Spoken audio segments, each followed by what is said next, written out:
അഹമ്മദാബാദ് വിമാന ദുരന്തം 2025 ജൂൺ 12-നാണ് ലോകത്തെ നടുക്കിയ വിമാന ദുരന്തം ഉണ്ടായത്. അഹമ്മദാബാദിൽ നിന്ന് ലണ്ടനിലേക്ക് പുറപ്പെട്ട വിമാനം പറന്നുയർന്ന് നിമിഷങ്ങൾക്കകം തകർന്നു വീഴുകയായിരുന്നു. 12 ജീവനക്കാർ അപകടത്തിൽ കൊല്ലപ്പെട്ടു. ഒരു യാത്രക്കാരനൊഴികെ 229 യാത്രക്കാരും വിമാനാപകടത്തിൽ കൊല്ലപ്പെട്ടു. ഒരു ഹോസ്റ്റലിന് മുകളിലേക്കാണ് വിമാനം തകർന്നു വീണത്. ഹോസ്റ്റലിലെ 19 മെഡിക്കൽ വിദ്യാർത്ഥികൾക്കും അപകടത്തിൽ ജീവൻ നഷ്ടമായി. അപകടം നടന്നിട്ട് മാസങ്ങൾ പിന്നിടുന്നു. എന്നിട്ടും അപകടത്തെക്കുറിച്ചുള്ള ദുരൂഹത ഇപ്പോഴും തുടരുകയാണ്. ഇതുമായി ബന്ധപ്പെട്ട ഒരു റിപ്പോർട്ടാണ് ചർച്ചയാകുന്നത്. ഒരു ഇറ്റാലിയൻ മാധ്യമമാണ് ഇക്കാര്യം റിപ്പോർട്ട് ചെയ്തത്. വിമാന അപകടവുമായി ബന്ധപ്പെട്ട അന്തിമ റിപ്പോർട്ടിൽ ഞെട്ടിപ്പിക്കുന്ന വെളിപ്പെടുത്തലുകൾ ഉണ്ടാകുമെന്നാണ് ഇറ്റാലിയൻ മാധ്യമത്തിൻ്റെ റിപ്പോർട്ടിൽ പറയുന്നത്. വിമാനം തകർന്നതിന് കാരണം പൈലറ്റ് മനഃപൂർവ്വം ഇന്ധന സ്വിച്ചുകൾ ഓഫ് ചെയ്തതുകൊണ്ടാണെന്നാണ് മാധ്യമം റിപ്പോർട്ട് ചെയ്യുന്നത്. അപകട കാരണം ഇതാണെന്ന് ഇന്ത്യൻ അന്വേഷണ ഉദ്യോഗസ്ഥർ നിഗമനത്തിലെത്തിയതായി സൂചനയുണ്ടെന്നാണ് പത്രം റിപ്പോർട്ട് ചെയ്യുന്നത്. വിമാനത്തിൻ്റെ കമാൻഡറായിരുന്ന സുമീത് സബർവാളിന് നേരെയാണ് അന്വേഷണ സംഘം വിരൽ ചൂണ്ടുന്നതെന്ന് റിപ്പോർട്ടിൽ പറയുന്നു. വിമാനത്തിന് സാങ്കേതിക തകരാറുകളൊന്നും ഉണ്ടായിരുന്നില്ല.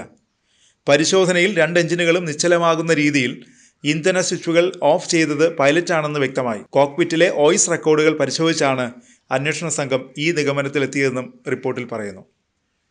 അതിനിടെ പൈലറ്റ് അസോസിയേഷനുകളും സബർവാളിൻ്റെ കുടുംബവും ഈ ആരോപണങ്ങൾ തള്ളിയിട്ടുണ്ട്. വിമാന നിർമ്മാതാക്കളെയും എയർലൈനെയും രക്ഷിക്കാനുള്ള ശ്രമമാണിതെന്നും അവർ ആരോപിക്കുന്നു. നേരത്തെ ദുരന്തത്തിന് പിന്നിൽ പൈലറ്റിൻ്റെ പിഴവാണെന്ന തരത്തിലുള്ള പ്രചാരണങ്ങളെ വളരെ ദൗർഭാഗ്യകരമെന്നാണ് സുപ്രീം കോടതി വിശേഷിപ്പിച്ചത്. വിഷയത്തിൽ കേന്ദ്ര സർക്കാരിനോടും എയർക്രാഫ്റ്റ് ആക്സിഡന്റ് ഇൻവെസ്റ്റിഗേഷൻ ബ്യൂറോയോടും വിശദീകരണം ആവശ്യപ്പെടുകയും ചെയ്തിരുന്നു. ജൂലൈയിൽ എയർക്രാഫ്റ്റ് ആക്സിഡന്റ് ഇൻവെസ്റ്റിഗേഷൻ ബ്യൂറോ പുറത്തിറക്കിയ പ്രാഥമിക റിപ്പോർട്ടാണ് വിവാദങ്ങൾക്ക് വഴി തുറന്നത്. റിപ്പോർട്ടിൽ പൈലറ്റുമാരായ ക്യാപ്റ്റൻ സുമീത് സബർവാളും ഫസ്റ്റ് ഓഫീസർ ക്ലൈവ് ഖുന്ദറും തമ്മിലുള്ള കോക്പിറ്റിലെ സംഭാഷണം ഉൾപ്പെടുത്തിയിരുന്നു.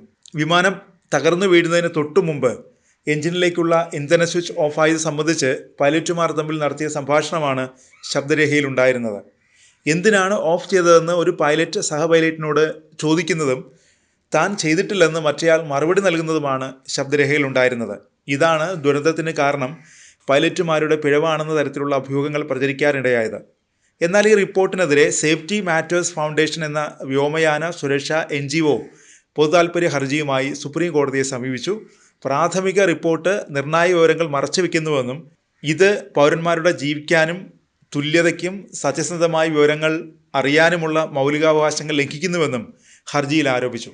ഇന്ധനം മാറ്റുന്നതിലെ തകരാറുകൾ, ഇലക്ട്രിക്കൽ തകരാറുകൾ തുടങ്ങിയ പ്രശ്നങ്ങളെ റിപ്പോർട്ട് നിസ്സാരവൽക്കരിക്കുകയും പൈലറ്റുമാരെ കുറ്റപ്പെടുത്തുകയും ചെയ്യുന്നുവെന്നും ഹർജിയിൽ വിമർശിച്ചിരുന്നു. ഹർജിക്കാരന് വേണ്ടി ഹാജരായ മുതിർന്ന അഭിഭാഷകൻ പ്രശാന്ത് ഭൂഷൺ അപകടം അന്വേഷിക്കാൻ രൂപീകരിച്ച 5 അംഗ സംഘത്തിൽ 3 പേർ വ്യോമയാന റെഗുലേറ്ററായ DGCAയിലെ ഉദ്യോഗസ്ഥരാണെന്നും ചോദ്യം ചെയ്യപ്പെടുന്ന അതേ സ്ഥാപനത്തിലെ ജീവനക്കാർക്ക് എങ്ങനെ അന്വേഷണം നടത്താൻ കഴിയുമെന്നും കോടതിയിൽ ചോദിച്ചു. Justice Suryakant, justice N Kotiswar Singh എന്നിവരടങ്ങിയ ബെഞ്ച് ന്യായമായ അന്വേഷണം വേണമെന്ന ഹർജിക്കാരൻ്റെ ആവശ്യം മനസ്സിലാക്കുന്നുവെന്ന് വ്യക്തമാക്കി. എന്നാൽ എല്ലാ കണ്ടെത്തലുകളും പരസ്യമാക്കുന്നത് അന്വേഷണത്തെ ബാധിച്ചേക്കാമെന്നും കോടതി നിരീക്ഷിച്ചു. സർക്കാർ റിപ്പോർട്ട് സമർപ്പിക്കുന്നതിന് മുമ്പ് തന്നെ പൈലറ്റുമാരെ കുറ്റപ്പെടുത്തുന്ന റിപ്പോർട്ടാണ് വരാൻ പോകുന്നതെന്ന് വാൾ സ്ട്രീറ്റ് ജേർണൽ റിപ്പോർട്ട് ചെയ്തത് പ്രശാന്ത് ഭൂഷൺ കോടതിയുടെ ശ്രദ്ധയിൽപ്പെടുത്തിയിരുന്നു. ഇവയെല്ലാം വളരെ ദൗർഭാഗ്യകരവും നിരുത്തരവാദപരവുമായ പ്രസ്താവനകളാണെന്ന് ജസ്റ്റിസ് കാന്ത് പറഞ്ഞു. ഇത്തരം കാര്യങ്ങളിൽ രഹസ്യസ്വഭാവം പാലിക്കേണ്ടത് അത്യന്താപേക്ഷിതമാണെന്നും അദ്ദേഹം കൂട്ടിച്ചേർത്തു. കേസിൽ കേന്ദ്ര സർക്കാരിനെയും മറ്റ് ഏജൻസികളുടെയും പ്രതികരണത്തിനായി കാത്തിരിക്കുകയാണെന്നും സുപ്രീം കോടതി വ്യക്തമാക്കിയിരുന്നു.